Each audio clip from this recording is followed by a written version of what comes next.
Hello guys, welcome back to my channel. तो I hope आप सब ठीक होंगे माय यूट्यूब फैमिली। जैसे कि आप देख रहे हैं, अल्हम्दुलिल्लाह मैं भी ठीक हूँ।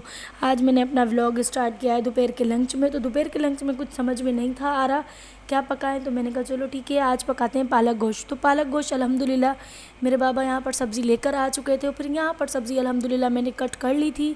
एक मेथी भी मैंने डाली थी थोड़ी सी, और इसमें पालक डाली है, टमाटर हैं, और वहाँ पर मैंने प्याज भी कट कर लिए थे। थोड़े से ऑयल में मैं इसको अच्छी तरीके से भून रही हूँ, क्योंकि जितना, और यहाँ पर मैंने अदरक लहसुन भी अल्हम्दुलिल्लाह कूट लिया है। अब अच्छी तरीके से मैं थोड़े से प्याज को लाल करूँगी। प्याज हल्के से लाल हो जाएंगे, उसके बाद मैं यहाँ पे ऐड कर दूँगी गोश्त को ऐड करने के बाद अदरक लहसुन भी डाल लूँगी और अच्छी तरीके से इसको भूनूँगी। जितना आप गोश्त को भूनते हो तो फिर उतना ही अच्छा बनता है। तो फिर यहाँ पे अल्हम्दुलिल्लाह गोश्त की बारी आ चुकी थी, तो यहाँ पे मैंने इसके अंदर गोश्त डाल दिया है। अब मैं इसको अच्छी तरीके से 10 से 15 मिनट तक भूनूंगी, क्योंकि आप जितना गोश्त को भूनते हो तो गोश्त इतना अच्छा बनता है और गोश्त की महक भी निकलती है। और फिर यहाँ पर मैं ऐड कर दूँगी अदरक लहसुन का पेस्ट, जैसे कि मैंने यहाँ पर कूट के रखा था। अब मैं इसमें डालूँगी अदरक लहसुन का पेस्ट। अब मैं इसके अंदर अदरक लहसुन डाल दूँगी, मैंने कूट के जो रखा था, अब क्योंकि उसका टाइम हो चुका था। अब मैं इसको थोड़ी देर भूनने के बाद पानी इसमें ऐड कर दूँगी। पानी ऐड करने के बाद मैं इसको छोड़ दूँगी आधे घंटे तक, क्योंकि आधे घंटे के बाद ही गोश्त गलेगा, क्योंकि इतनी जल्दी गोश्त नहीं गलता, आपको पता है, क्योंकि गोश्त में बहुत टाइम लगता है। प्रेशर कुकर मेरा ख़राब हो चुका था, तो इसलिए मैंने प्रेशर कुकर में नहीं चढ़ाया, क्योंकि उसमें तो फिर आप 4 से 5 सीटियाँ लगाते हो तो सही बन जाता है। और यहाँ पे अल्हम्दुलिल्लाह सब्ज़ी मेरी कट इंतज़ार में है कि बस मुझे देगची में डालो और मुझे बनाओ। और अल्हम्दुलिल्लाह यहाँ पर मेरा गोश्त गल चुका था।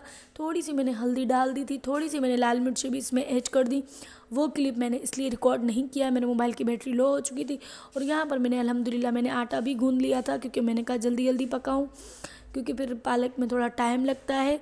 बनती तो बहुत सिंपल सी रेसिपी है। और यहाँ पर अल्हम्दुलिल्लाह मेरी पालक देखो कितनी खूबसूरत लग रही थी, और माशाल्लाह अल्हम्दुलिल्लाह इतनी सारी मैंने पालक ली थी 3 किलो पर, वो इतनी सी हो जाती है। जैसे कि आपको पता है पालक गोश्त आप जितना भी बनाते हो पालक नीचे बैठ जाती है, कटने के बाद तो इतनी सारी लगती है, और पानी में धुलने के बाद भी ज़्यादा लगती है। और जब आपकी पक जाती है, रेडी हो जाती है पालक, तो बिल्कुल सूख के ज़रा सी हो जाती है कि फिर आप बोलते हो इतनी सी पालक हो गई। चलो कोई नहीं, माशाल्लाह घर में जितने बंदे हैं अल्हम्दुलिल्लाह पूरी हो जाएगी। और यहाँ पे जो मैंने पालक वाला सीन मैंने अब ऐड किया है, ये मैं भी आपको दिखा रही हूँ कि आप देखो पालक मैंने कितनी सारी डाली थी, देगची पूरी भरी हुई थी। लेकिन बस थोड़ी सी देर के लिए मैंने इसको छोड़ दिया 10 से 15 मिनट तक, क्योंकि आप छोड़ते हो, क्योंकि पालक में पानी होता है तो टमाटरों में भी पानी होता है, तो नीचे बैठती है तो ही सब्ज़ी अच्छी बनती है। तो फिर जितनी मैंने कहा पालक अच्छी तरीके से बैठ जाएगी। और यहाँ पे मेरा रोटी बनाने का टाइम हो चुका था। अल्हम्दुलिल्लाह यहाँ पर मेरी रोटी बन के रेडी हो चुकी थी। माशाल्लाह माशाल्लाह कितनी अच्छी मैंने रोटी बनाई है। और यहाँ पर फिर बारी आ चुकी थी बर्तनों की। बहुत सारे बर्तन पड़े हुए थे, मेरे घर वालों को भूख लगी हुई थी, और यहाँ पे वेटिंग में कुछ आटा भी था।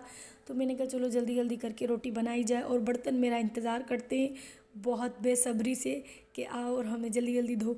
तो फिर यहाँ पर जल्दी जल्दी मेरी बर्तन धोने की बारी आ चुकी थी, क्योंकि मेरी आदत है मैं पहले घर की डीप क्लीनिंग करती हूँ, खाना वाना बनाकर सबको खाना वाना देकर उसके बाद ही मैं खाना खाती हूँ। क्योंकि मुझे, मेरी आदत नहीं है कि मतलब किचन गंदा हो और घर गंदा हो, फैला पड़ा हो किचन, और इतना सारा मेरे लिए काम पड़ा हुआ हो तो मैं खाना खा लूँ। मैं ऐसे खाना बिल्कुल भी नहीं खाती जब तक किचन पूरा साफ़ सुथरा नहीं हो जाता, फिर ही मुझे खाना अच्छा लगता है। तो फिर बस फिर मेरे खाने के बाद ये होता है कि मेरा एक गिलास होता है, एक प्लेट होती है, और एक देन मेरी कटोरी होती है।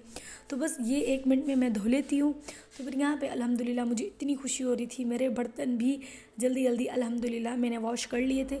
फिर मेरी बारी आ गई थी सिंक को धोने की, क्योंकि मेरी आदत है मैं सिंक को भी धो लेती हूँ अच्छी तरीके से, क्योंकि आप उसमें बर्तन धोते हो, सब्ज़ी वगैरह धोते हो, तो सिंक को भी हमेशा मैं नीट और क्लीन रखती हूँ। फिर उसके बाद यहाँ पर बारी आ चुकी थी किचन की साफ़ करने के बाद, डीप क्लीनिंग के बाद। तो यहाँ पे अल्हम्दुलिल्लाह थोड़ा सा यहाँ पर मैंने कपड़ा ले लिया सफाई वाला। तो यहाँ इससे मैं डस्ट सफाई वफाई करती हूँ, किचन को पूरी अच्छी तरीके से डीप क्लीनिंग करती हूँ। और यहाँ पे मेरी सब्ज़ी वाली देगची पड़ी हुई थी, क्योंकि गैस पर मत जाना, क्योंकि गैस हम इंशाल्लाह कुछ दिनों में चेंज करेंगे, क्योंकि हमारा गैस ख़राब हो चुका है। और यहाँ पे अल्हम्दुलिल्लाह मेरी सब्ज़ी मेरा वेट कर रही है कि बस जल्दी से मुझे खा लो। लेकिन हाँ, मैं जब तक डीप क्लीनिंग ना करूँगी तो मुझे खाना अच्छा नहीं लगेगा।